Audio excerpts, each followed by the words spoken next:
السلام علیکم dear viewers, آپ کے فیورٹ انفارمیٹو چینل شعور انفو سے میں ہوں پروفیسر شبیر احمد۔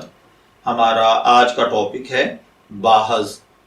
اگر آپ کا نام باہز ہے یا اللہ تعالیٰ نے آپ کو خوبصورت بیٹے سے نوازا ہے اور آپ اس کا نام باہز رکھنا چاہتے ہیں تو اس ویڈیو کو مکمل دیکھیے گا، کیونکہ آج ہم باہز نام کے ساتھ جڑی ہوئی کچھ بنیادی معلومات لے کر آپ کی خدمت میں حاضر ہوئے ہیں۔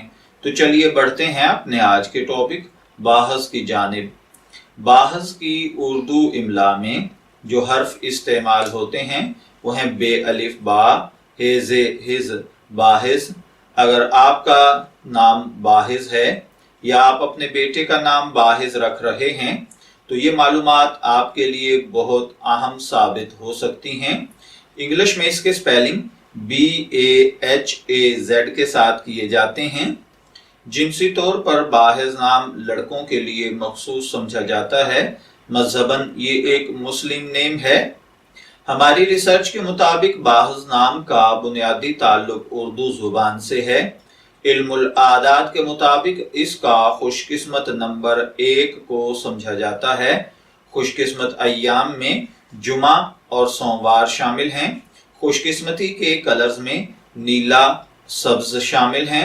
خوش قسمتی کا پتھر مرکت کو سمجھا جاتا ہے اور خوش قسمتی کی دھات چاندی کو مانا جاتا ہے۔ علم العادات کے مطابق یہ چیزیں آپ کی شخصیت کو بہت زیادہ متاثر کرتی ہیں، جبکہ اسلامک پوائنٹ آف ویو سے یہ چیزیں آپ کی شخصیت پر کچھ بھی اثر انداز نہیں ہو سکتی۔ تو چلیے بڑھتے ہیں باہز نام کے مطلب کی جانب۔ تو اس کا مطلب ہوتا ہے حکیم، دانا یا میڈیسن یعنی دیسی ادویات کا کام کرنے والا۔ اگر آپ کا نام باہز ہے، میں دعا گو ہوں کہ اللہ تعالیٰ آپ کو نیک، تندرست، صحت مند، عافیت والی زندگی سے نوازے، اور اگر آپ اپنے بیٹے کا نام باہز رکھنا چاہتے ہیں تو میری دعا ہے کہ اللہ تعالیٰ اسے نیک، صالح، فرمانبردار بنائے۔ اجازت چاہیں گے، پھر ملیں گے کسی نئے نام کی تفصیلات کے ساتھ۔ تب تک کے لیے اللہ حافظ۔